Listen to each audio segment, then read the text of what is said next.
So Niamh Fitzpatrick, you are the head of product and technology at Puffling. Talk us through exactly what is Puffling. So Puffling is a platform for flexible work. So we know that over 80% of Australians want to work flexibly. We also know that 50% of women don't go back to work after maternity leave. We know that 56% of women drop out of tech careers in their mid-career, and a lot of that is due to a lack of flexibility.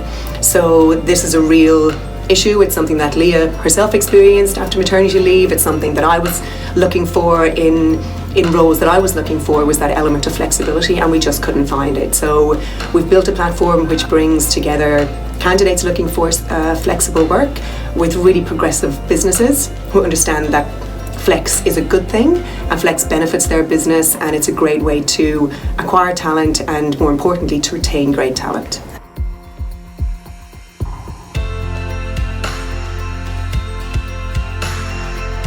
Australia has just 22% of female founders. How do you feel hearing that? Does that still shock you? I mean, you were one of the statistics there. Does that make you feel proud? Probably both. A lot of emotions when we hear those sort of stats. I think there are so many smart women in this country who are keen to do lots of great things, but there's not necessarily the support or the funding to enable them to do that. So I think there's a lot of great organisations, there's a lot of startup groups, there's a lot of networking that's starting to happen, a lot of talk around this, and that definitely helps the cause for everyone and helps raise that bar, but we've got a long way to go.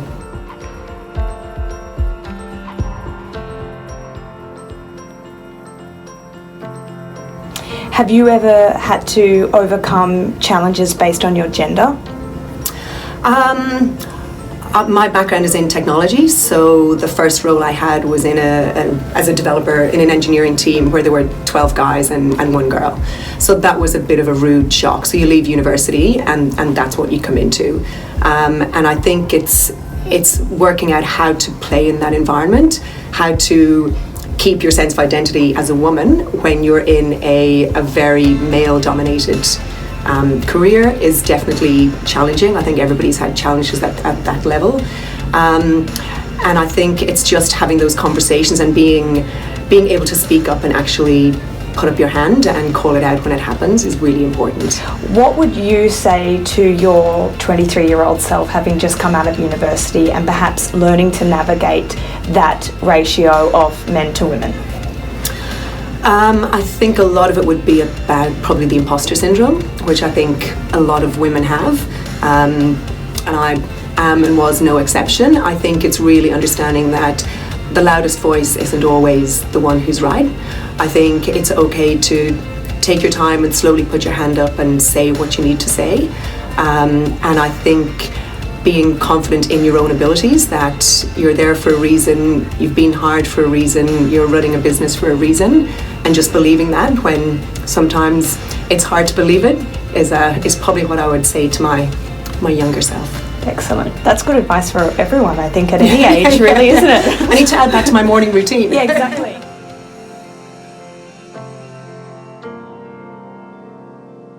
So you spent almost 3 years at Facebook. What would you say was the most valuable thing that you learned out of that experience?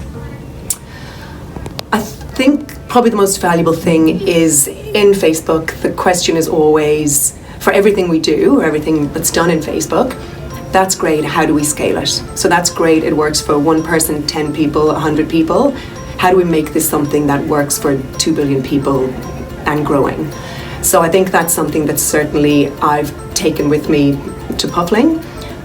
So it's a question that we constantly ask ourselves, and when you're a startup you don't have the luxury of having a lot of funding to be able to build things out and scale them, so you have to make pretty ruthless choices about what's going to remain manual or a bit cumbersome until you've proven it. But there's always that at the back of my mind, okay, how do we scale this? How do we improve this? How do we make this work better for us and for our candidates and clients? So you started your...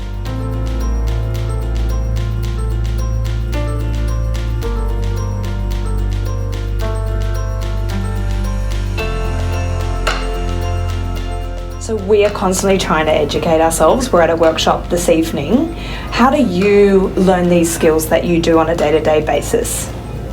Some of it is trial and error, I'll admit. A lot of it is from the people that I meet. So in every meeting we have, whether that's with the developers, whether it's with with some clients that we have, whether it's with candidates, we also have some really good advisors within our business. So every time we have a catch-up with those people, I come away with a bit of a light bulb moment and something else that I want to have in my arsenal.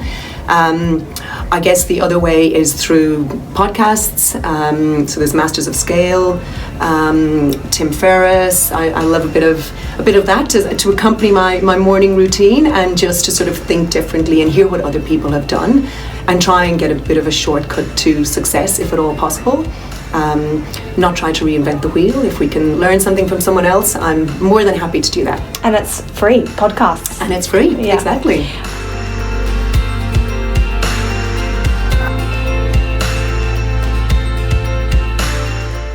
How important has mentorship been for you in your career? It's been really crucial.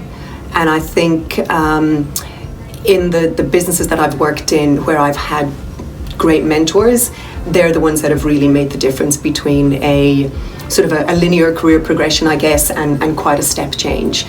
So I think that's really crucial. Finding the right mentors, finding somebody that you connect with is really important. So I think somebody can have all of the skills, but if you don't have that chemistry or that rapport, it's not going to work. So it can be challenging, it'll be hard to find the right person, but once you do, it's worth its weight in gold.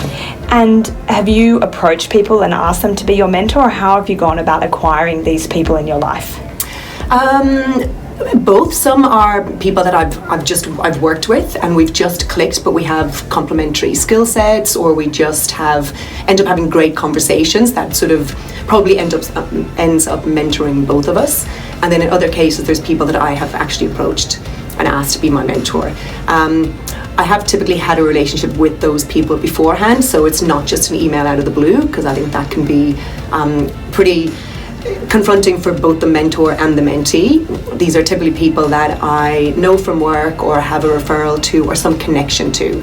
And I have reached out to them, and I think it's also about letting the mentor know what you're looking for, where you think they can help you, and also what you're bringing to the table.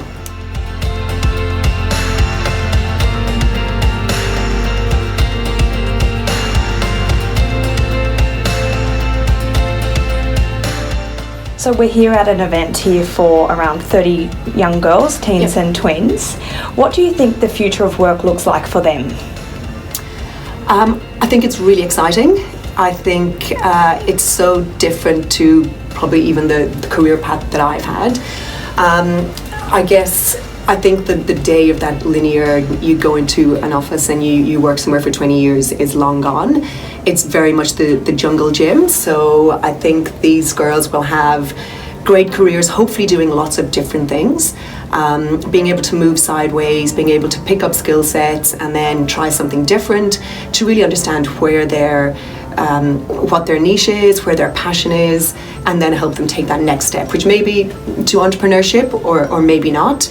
But I think they will have probably a much broader and more varied and hopefully richer career than probably many of us have had to date.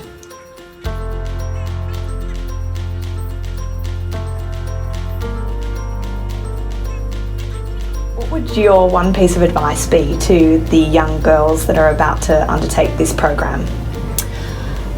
I think the big thing is resilience. So this is running your own business, being part of any business. Life needs resiliency, and I think knowing that it's a bit of a roller coaster. There'll be some days where everything goes 100% and you're on top of the world, and then the next day may not be quite as exciting. So I think it's knowing that that's all part of the journey, that's all part of the learning. I think it's viewing those down days or those tough times as not as failures but as learnings, taking something from them and then moving on. And that can sometimes, it's obviously easier said than done.